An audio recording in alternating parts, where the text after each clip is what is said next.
Hello friends, मैं हूं उबैद और आप देख रहे हैं भिवंडी टाइम्स। आज हमारे साथ मौजूद हैं भिवंडी के लोकसभा के मेंबर ऑफ पार्लियामेंट बालिया मामा सुरेश गोपीनाथ मात्रे, जिनका नाम है और प्यार से लोग उन्हें बालिया मामा कहते हैं। आज हम उनसे बात करेंगे भिवंडी के ताल्लुक से, भिवंडी के डेवलपमेंट के ताल्लुक से कि भिवंडी शहर में क्या क्या चीजें वो करना चाहते थे, मगर अब तक शायद लोगों को ऐसा लगता है कि मामा ने कुछ किया नहीं है। लेकिन मैं इसको शुरुआत से शुरू करना चाहता हूं कि आपकी जो शुरुआत हुई राजनीति कैरियर की, वो 2009 से आपने स्टार्ट किया और वहां से जब आपने स्टार्ट किया तभी से हमने देखा कि आपने एक माइंडसेट किया था, लोगों का माइंडसेट करने की कोशिश की कि अगर मैं आऊंगा तो मैं बदलाव लाऊंगा।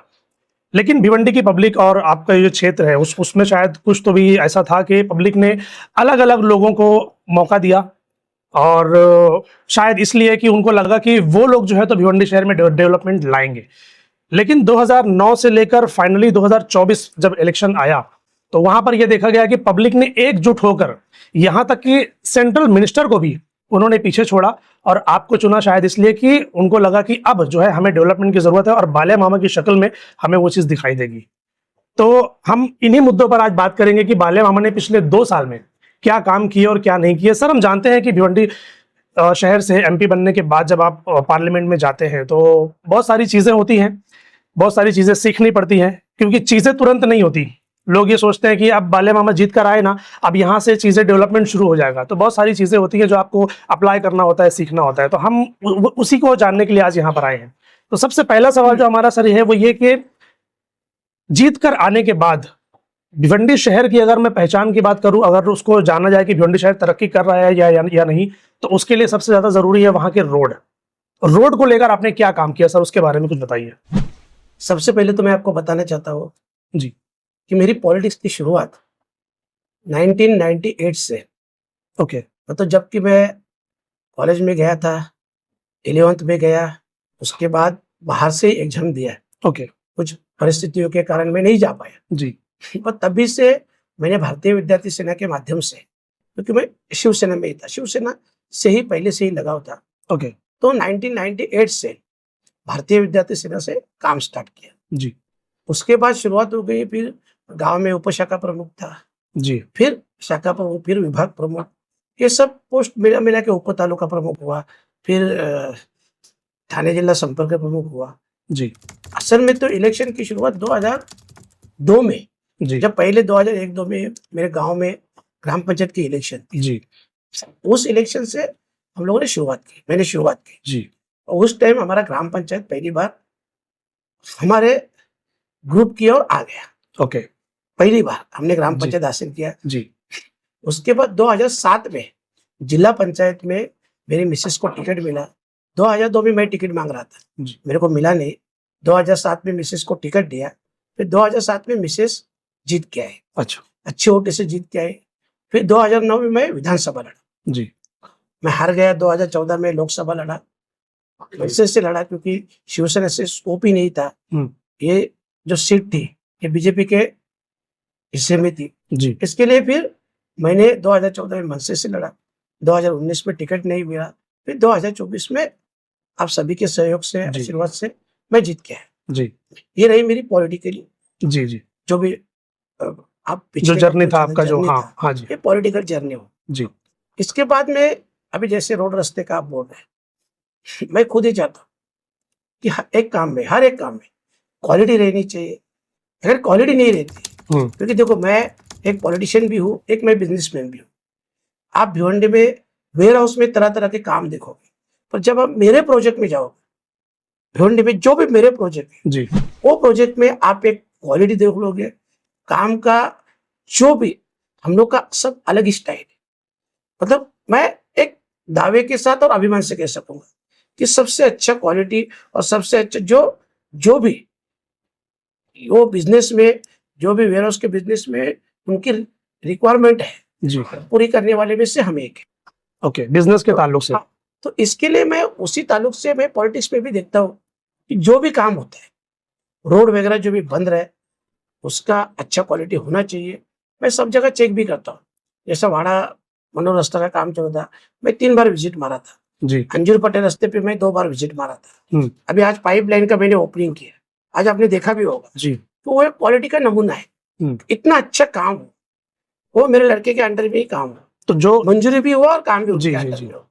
शायद उसने ठीक है बाकी जो हुआ पॉलिटिक्स छोड़ दो,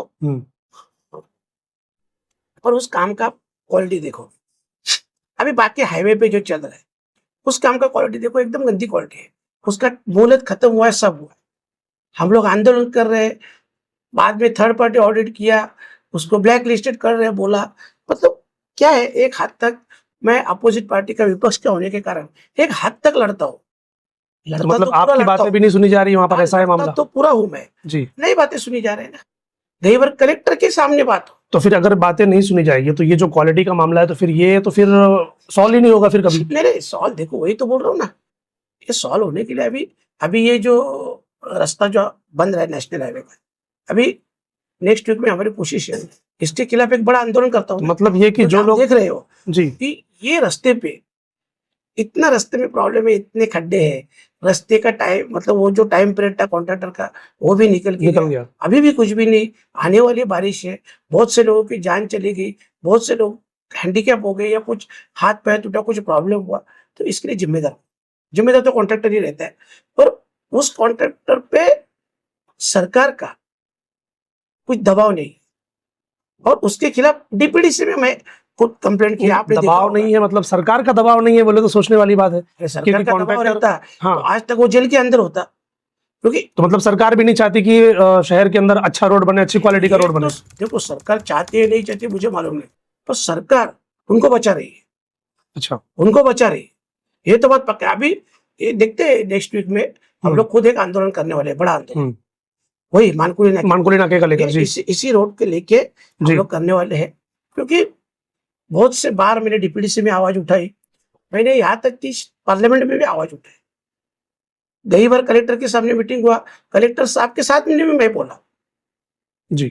हाँ, उस टाइम कपिल पटेल खुद बोले कि जिसकी भी गलती है उसके ऊपर एक्शन होनी चाहिए। तो ये तो सिर्फ बात ही होती है, लड़के की ही गलती है, बात ही होती है, एक्शन कहाँ होता है? वही तो बोल रहा हूँ, एक्शन नहीं हो पा रही है।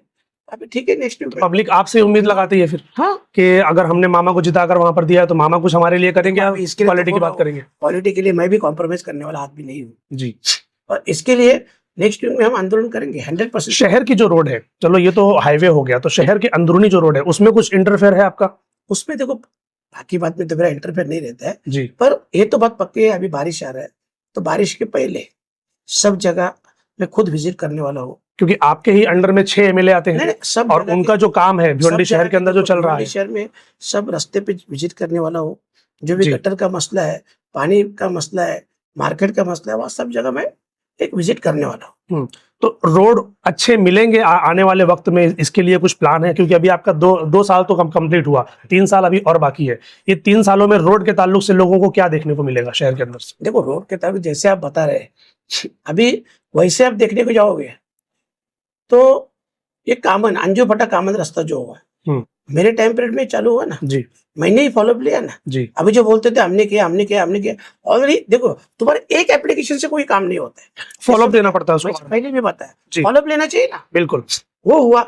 अभी वो वाड़ा मनोर रास्ते का फॉलोअप लिया ना मैंने, हाँ। वो जब स्टार्ट हुआ आपको बोले बीच में काम बंद हुआ, कॉन्ट्रैक्टर ने वहां पे रास्ते पे खड़ा रह के स्टेटमेंट दिया कि मुझे पेमेंट नहीं तो मैं काम कैसे करेगा। बिल्कुल, कॉन्ट्रैक्टर ने खड़ा। उसके बाद 2 बार मैं मिला ना, खुद पीडब्ल्यूडी मिनिस्टर से मिला, 2 बार सीएम साहब से मिला, रिक्वेस्ट किया, फिर उसके बाद जाके 138 करोड़ उस कॉन्ट्रैक्टर को दे दिया। उसके बाद अभी वो काम जोर से चल। और वो लामच गांव वाला जो आप बोला था आपने, वो अभी क्या हुआ था 136 का निकाला था वो कोटेशन ये, फिर अभी उसके बाद थोड़ा सा बदलाव है उसमें, क्योंकि जो रोड का काम वो लगभग होने को आया है तो इसके उसमें थोड़ा चेंजेस भी आया, खर्चा भी आया। अभी लगता है वो 186 तक जाएगा, 186 करोड़ तक वो बढ़ जाएगा और वो हो रहा है अभी। तो शहर के जो अंदरूनी रोड है आने वाले वक्त में मुमकिन है कि आपके जरिए बेहतर देखने को मिलेगा? देखो एक क्या है, अभी एक अच्छी बात है भिवंडी शहर के लिए जी, यहाँ के मेयर, यहाँ के एमपी, यहाँ के दोनों एमएलए मिल के काम करते हैं जी। तो ये शहर के लिए अच्छी बात है। और आने वाले दिन में अभी कैसे देखो, पहले तो महानगर पालिका ही नहीं थी अस्तित्व में जी, और जब ये प्रशासन आती है, प्रशासन के टाइम पे आपको मालूम है काम ही नहीं आगे बढ़ पाता। हाँ। तो अभी वही बोला कि जो भी बात है अच्छी क्या हो रही है कि चारों मिलके हम एक साथ काम कर रहे हैं तो इसके लिए जो भी आने वाला काम होना है वो अच्छा ही होगा। चारों जन मिल के काम कर रहे हैं, बहुत अच्छी बात है, लेकिन चारों जन मिल के एक चीज ये भी देखी जा रही है कि जब ये डीपी प्लान आया, जो कल्याण नाके से लेकर अंजुर फाटा का, ये जो तोड़ा कार्रवाई की गई यहाँ पर, वहां पर बहुत सारे लोग ऐसे भी हैं जिनका लीगल वहां पर चीजें थी, मगर कंपनसेशन की कभी बात नहीं होती। तो क्या आप चारों लोग मिलकर कभी इनके ऊपर बात करेंगे कि भाई जिसका जिसका भी रास्ते में घर आ रहा है, शॉप आ रही है या फिर कुछ और आ रहा है, तो उनको उनका कंपनसेशन दिया जाए, तो लोग आसानी से वहां से हट जाएंगे। उनको मिलता नहीं है तो लोग हटते नहीं है, जिसकी वजह से लोग कोर्ट का दरवाजा खटखटाते हैं और फिर वहां से चीजें स्टे मिल जाती है और फिर रोड वैसे का वैसे ही पड़ा रहता है। देखो अभी क्या है, तो इस पर काम होगा। मैं क्या बोल रहा था, मैं ग्रामीण में हूँ, जी तो मैंने ग्रामीण में देखा है कि बुलेट ट्रेन आई, उसने कितना रेट दिया, समृद्धि आई, उसने कितना रेट दिया, जेएनपीटी वडोदरा हुआ, उसमें कितना रेट मिला, और अभी कॉरिडोर का आ रहा है, हाँ, उसमें कितना रोड रेट मिल रहा है। तो मैं इसके लिए मैंने मांग की कि ये जो हिसाब से मिल रहा है उसी हिसाब से अगर लोगों को देगा। आपको जानकारी के लिए बताता हूँ, यहाँ पे सब ऐसा मुआवजा दिया गया, समझो आपका 25 साल पहले का, 10 साल पहले का कोई भी, जी अगर आपका गाला है, घर है, तो उसका जो मार्केट लीगल वैल्यूएशन रहेगा वो निकाला जाएगा, जी, और वो अगर 100 रुपए है हम्म, तो आपको मुआवजा 250 रुपया दिया जाएगा। 1.5% ज्यादा हाँ, तो इसके लिए ग्रामीण के सभी लोगों ने हंस के, दिया। हाँ बिल्कुल, 100 रुपए की जगह 250 मिलेगा तो कोई भी देगा अपना घर। और वो भी 100 रुपए मार्केट रेट, हाँ, जो लीगल है मार्केट रेट 100 रुपए है, उससे 2.5 गुना। तो ये शहर के 250 अंदर क्यों नहीं मिल रहा है फिर लोगों को? क्यों ऐसा क्या प्रॉब्लम है वहां पर? वही मांग की है। जी मेरा तो कहना वही है कि जो मैं खासदार हूँ, जो ग्रामीण में हो रहा है वही शहर में भी हो रहा है। बिल्कुल। और मैंने इसके लिए वो मांग भी की है कि ये इतना परसेंट दे दो। तो क्या कमिश्नर बता रहा है हम्म, कि उसको टीडीआर देगा, एफएसएच देगा, ये देगा, वो देगा, पर उसमें नहीं होने वाला। नहीं होता टीडीआर मैंने इतना से। ही बोला है कि इसी हिसाब से देंगे तो लोग खुशी से अपना घर खाली करेंगे, एग्जैक्टली, दूसरी जगह सेटल भी हो जाएंगे। बिल्कुल अच्छा भी है ना यार, देखो कौन सा भी काम करके दुआ लेके काम करने, बिल्कुल। ये किसी के बददुआ लेके काम थोड़ा करने। तो इसके लिए इसमें आगे चल के अभी मेरी तो मांग है भी, और मैं इसके बारे में मीटिंग भी लेने वाला हूँ। क्योंकि अभी आगे चलकर, अभी जब कल्याण रोड तोड़ने की बात आएगी, जब वहां से मेट्रो गुजरने की बात आएगी, तब भी वही प्रॉब्लम आएगा। लोग फिर से वही बोलेंगे कि हमको हमारी जगह का मुआवजा दो, तो हम खुशी खुशी हट जाएंगे। बात वहीं आकर रुकेगी फिर से। तो ये चीजें पहले हल क्यों नहीं की जाती कि अगर हमको कोई चीज तोड़ना है, डीबी प्लान लाना है, तो पहले ही हम हल कर ले इसको। ये थोड़ा मेरी भी गलती है, मैं भी मानता हूँ, दोनों एमएलए की भी गलती है। क्यों? क्योंकि देखो सिटी में मेरी गलती हुई है। अच्छा, कि पहले ये मेरे सब ध्यान में नहीं था, मुझे मालूम भी नहीं था। ओके, अगर मुझे मालूम रहता तो पहले ही एग्जैक्टली पहले ही होना चाहिए वो चीज। जी इसका, क्योंकि जैसे आपको बोला ना कि समृद्धि का पहले ही फाइनल हो गया, बिल्कुल, बुलेट ट्रेन का पहले ही फाइनल हो गया, वडोदरा रास्ते का पहले ही फाइनल हो गया, जी।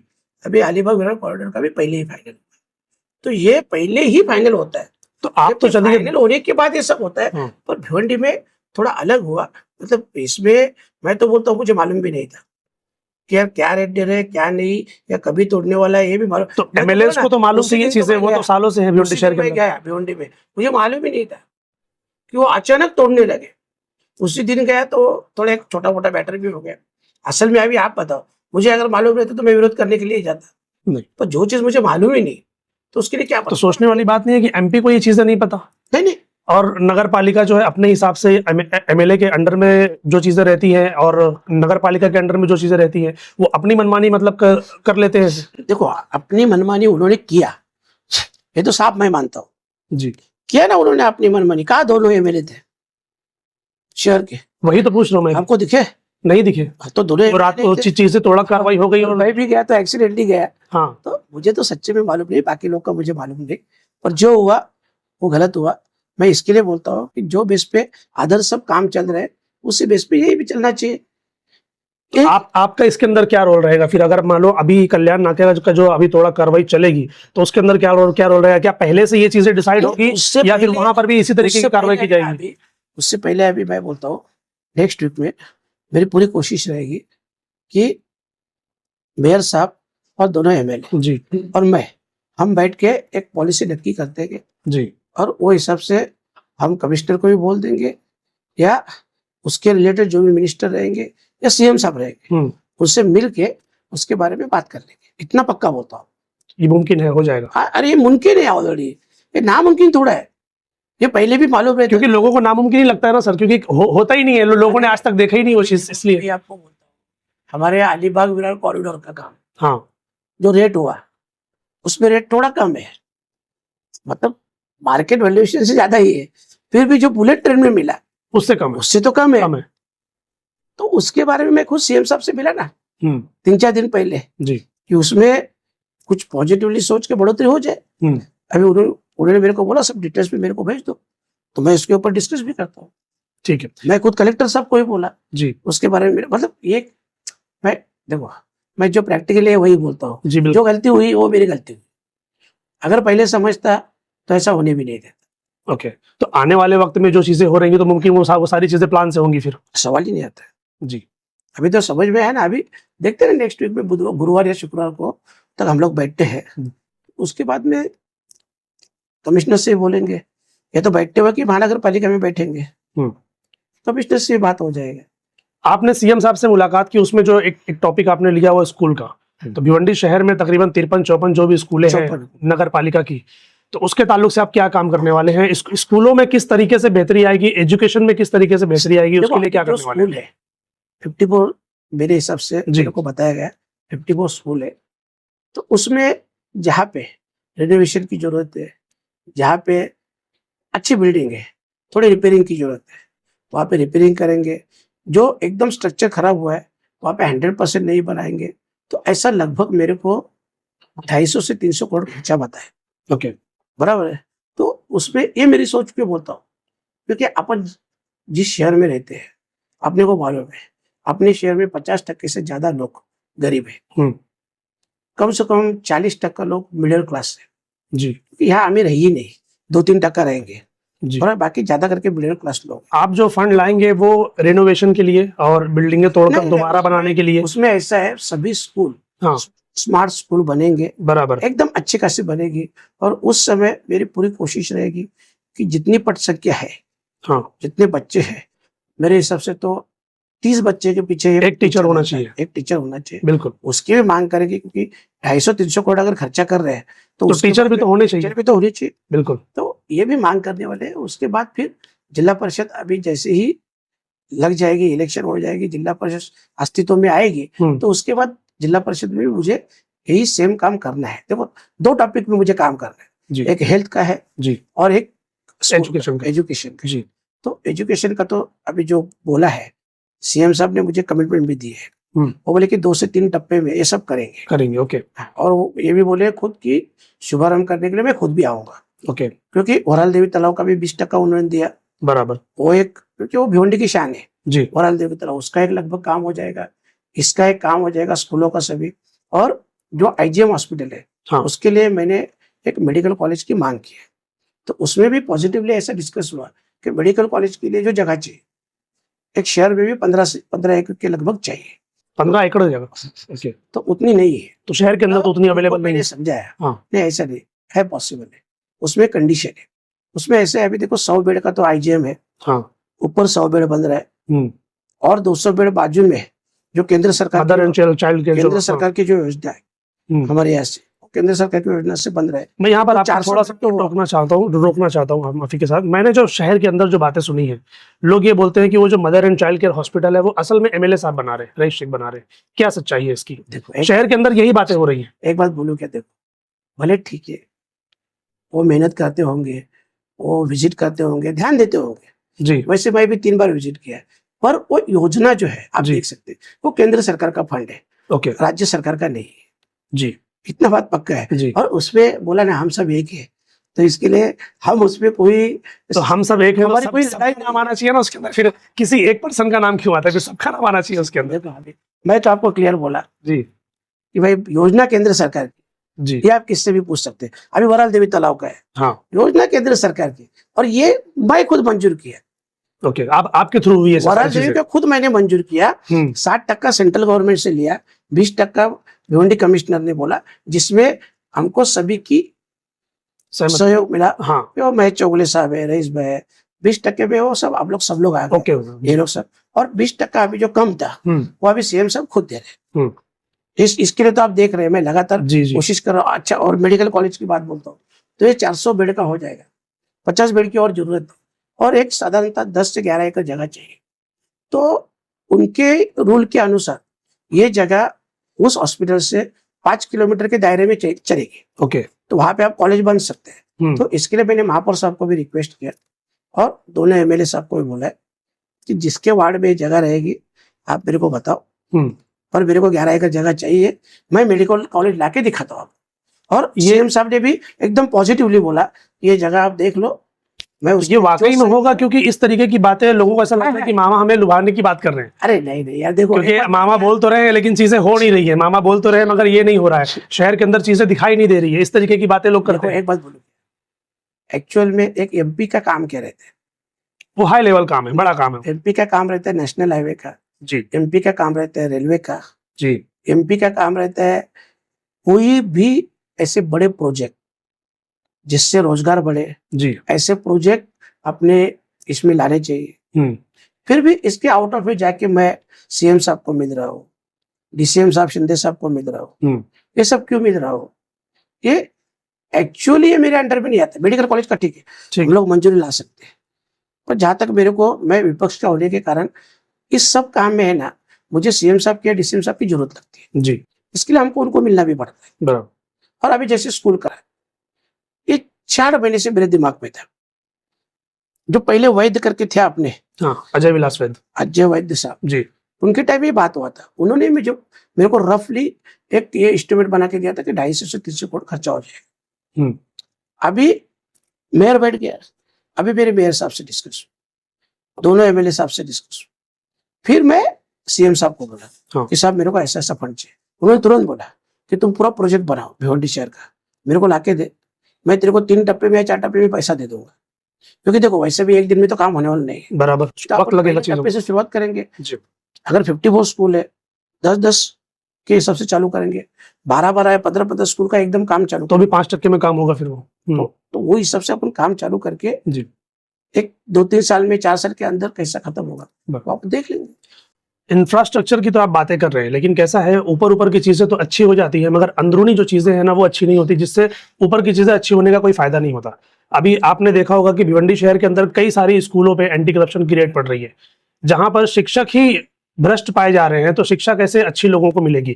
इसके ऊपर हम मानते हैं वो आपके अंडर में नहीं आता, लेकिन जो शहर के अंदर जो चीजें हैं, आपके ही कुछ नगर सेवक नगर पालिका में बैठते हैं, आपकी पार्टी के, आपके अंडर के जो एमएलए हैं वो भी नगर पालिका में आते हैं, तो क्या किसी तरीके से ये प्रेशर नहीं बन सकता कि जो इनके ऊपर कार्रवाई की जाए? फीस को लेकर जो मामलात है, एजुकेशन को लेकर जो मामलात है, और जो टीचर्स सही से पढ़ाते नहीं है या जो टाइम पर उनको आना चाहिए वो टाइम पर आते नहीं है, इन सारी चीजों के ऊपर कभी कोई एक्शन होगा, कभी कोई एक्टिविटी होगी आपके जरिए? देखो क्या है, शिक्षा के क्षेत्र में मैं पहले भी बोलता था जी, अभी भी बोलता हूँ कि इसी क्षेत्र में कुछ भी, जैसा अपन बोलते हैं, कुछ भी लापरवाही नहीं होनी चाहिए। बिल्कुल, या टीचर की रहे, स्कूल की रहे, और फिर उसमें जो भी क्लास है, बाथरूम है, जो भी है, जी, बच्चों के ऊपर जो एक्शन ले जा रही है, जी, इस सभी बातें में लापरवाही नहीं होनी चाहिए। मेरे को जो स्कूल की असल में आइडिया आई कि स्मार्ट स्कूल बनाने का है, हाँ, ये कहाँ से आई? दिल्ली से आई। जी, अभी हम दिल्ली में जाते दिल्ली का, हाँ, तो दिल्ली में हम देखते हैं जी, कि कैसे स्कूलें बने हैं। हाँ, तो यहाँ पर भी वो चीज होनी मेरी चाहिए। पूरी कोशिश रहेगी जी, कि अगर ऐसी स्कूलें सब भिवंडी की बनेगी हम्म, तो कम से कम हमारे जो गरीब लोग हैं, मिडिल क्लास लोग हैं, वो तो अपने बच्चों को स्कूल में डालेंगे। मैंने इसके लिए बोलते वक्त कहा कि जो मोदी साहब भी पढ़े, वो भी जिला परिषद स्कूल से पढ़े, जी, जिसको अपन मिसाइल मैन बोलते हैं, इतने बड़े अब्दुल कलाम साहब, जी, वो खुद जिला परिषद स्कूल से पढ़े। पढ़े, जी, मैं भी खुद जिला परिषद स्कूल से पढ़ा हूँ। आजकल जो बाहर school, college, medical college, engineering college किसके? सब पॉलिटिकल लोगों की 90% पॉलिटिशियन लोगों को मिलेंगे, 10% प्राइवेट बिजनेसमैन बिजनेसमैन के रहेंगे, बराबर। 90% रहेंगे। तो इसके लिए वहां बढ़ावा दिया जाता है, वहां स्कोप है, यहाँ पे नहीं है। तो यहाँ पे स्कोप आना चाहिए। इसके लिए सभी स्कूल स्मार्ट स्कूल बनने चाहिए, सभी स्कूल में टीचर होने चाहिए, जी, या जो भी वहां पे क्लीनिंग के बारे में, बाथरूम के बारे में, जो भी वहां पे जो लापरवाही होती है वो नहीं होनी चाहिए। ये जब होगा ना इतना भी, तो भी कम से कम 20-25% तो बच्चे बढ़ जाएंगे। ये जो फीस उसका जो मामला रहता है, इसकी देख रेख कैसे क्या होगी? नहीं देखो, फीस का अभी लोग कंप्लेंट करते हैं कि जो बोर्ड लगना चाहिए स्कूलों के बाहर, वो बोर्ड नहीं लगाते हैं। अभी वो लगाना चाहिए। हाँ, एक्चुअल बोलता हूँ, जो प्राइवेट स्कूल है, हाँ, उसी के ऊपर किसी का अंकुश ही नहीं है। किसका है बताओ ना मेरे को। किसी का नहीं। तो भले वो प्राइवेट स्कूल है, गवर्नमेंट ने कुछ तो रूल बनाए, हाँ, वो रूल के हिसाब से वो उसका जो भी बोर्ड है वो लगाए ना बाहर। बट गवर्नमेंट ही तो है जो प्राइवेट वालों को भी रजिस्ट्रेशन देती है, तभी तो वो चला रहे हैं, वरना वो क्यों अभी- चलाएंगे? अभी आप- तो जब रूल्स एंड रेगुलेशन गवर्नमेंट के लिए है तो प्राइवेट के लिए भी होंगे, बिल्कुल होंगे, बट फॉलो नहीं करते लोग। मैं आपको बोलता हूँ ना, बीच में मैंने एक हेल्थ का मीटिंग लिया था। जी, वो हेल्थ की मीटिंग में वो लोगों ने बताया मेरे को, जितने बड़े ऑफिसर थे सब डिस्ट्रिक्ट के, स्टेट के, वो लोग बोले कि ऐसा रूल है कि सभी मेडिकल के बाहर, मेडिकल नहीं सॉरी, स्कूल के हॉस्पिटल हॉस्पिटल के बाहर आपको लिखना पड़ेगा हम्म, सब पेशेंट का चार्ज कितना, ब्लड बराबर। कितना, इसका कितना, उसका कितना, कहीं लिखा हुआ मिलता है आपको? प्राइवेट जो हॉस्पिटल्स है उसमें मिल जाते हैं। नहीं, उसमें ही बोलता हूँ, प्राइवेट हॉस्पिटल में ये कंपलसरी है। हाँ, दिखते हैं, कुछ कुछ हॉस्पिटल में दिखते हैं, हाँ, कुछ दिखते होंगे, मिलते हैं अभी एक हाथ दूसरे भी देखा होगा आपने, जी, बाकी नहीं होते। 5% तो नहीं होते। और वो जो चार्जेस लिखे होते हैं वो कभी उस वैसा भी लाता ही नहीं, उससे 10 गुना ज्यादा ही आता है बिल। हाँ, तो वही तो बोल रहा हूँ ना, तो ये जो सब नियम है, हाँ, इसका पालन होना चाहिए। तो इससे बचने के लिए तो फिर वही चीजें आती है ना कि गवर्नमेंट के हॉस्पिटल हो, वहां पर फैसिलिटीज वैसी हो जैसे प्राइवेट में मिलती है, तो जब ये चीजें वहां पर होगी तो मैं समझता हूँ कि चीजें कुछ हद तक आसान हो जाएगी आम पब्लिक के लिए। अभी हम लोग की गलती बोलता हूँ, मैं जैसे बोलता हूँ ना, मैं जो बोलना है बिंदास बोलता हूँ, जी और जो रियली बोलता हूँ, जी, ये पॉलिटिक्स छोड़ दो आप। बराबर। मैं गया 2-3 बार विजिट किया, रईस भाई गए 2-3 बार विजिट किया है, भाई चौगले साहब गए रहेंगे विजिट किया। हम लोग कभी इस विषय में डीपली गए क्या? मतलब वो कि सिर्फ विजिटिंग हम जा रहे हैं बस खाली। हम लोग इस डीप में जाना चाहिए कि आईजीएम का स्टाफ कितना है, उसको Exactly. पगार कितना आता है, एग्जैक्टली, मंथली राज्य सरकार, केंद्र सरकार उनको कितना पैसे देती है, बराबर। ऑलरेडी उनको कितना पगार चाहिए। मैं आपको एक छोटी बात बोलता हूँ, जी, बाहर में ग्रामीण में हाँ, जो पीएससी है, आरोग्य केंद्र है, वहां पे कोई डॉक्टर आने के लिए तैयार नहीं। क्यों नहीं तैयार मालूम है?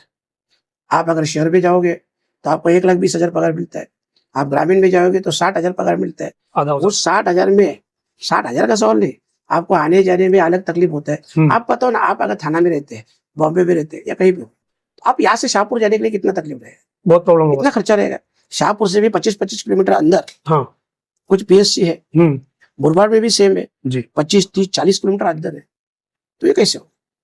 तो वहां पे ऑलरेडी 1,20,000 का 2,40 करना चाहिए, तो वहां पर ऑलरेडी आपने हाफ कर दिया, तो उनका सही, तो प्रॉब्लम उसमें आता है। ये सब अभी मैंने डिटेल्स में सब निकाला है जी, ये डिटेल्स में निकालने के बाद मैं एक 15 दिन के बाद सब डिटेल्स जब आ जाएगा, तब मैं मिनिस्टर के पास बैठूंगा, मंत्री जी, महोदय के पास, जी, कि भाई ऐसा ऐसा तुम्हारा पैसा आता है, हाँ, तो इधर बताओ डॉक्टर ने क्या करना चाहिए, नर्सेस ने क्या करना चाहिए। दवाइयाँ लोग बाहर लिखते हैं। अभी आईजीएम की मैं बात करूँ ना, तो वो लिख कर देते हैं, बोले बाहर से जो मेडिकल है वहां से लेकर आओ, हमारे पास दवा अवेलेबल नहीं है। तो जो दवा अवेलेबल ही नहीं है तो फिर वो लिखते क्यों है?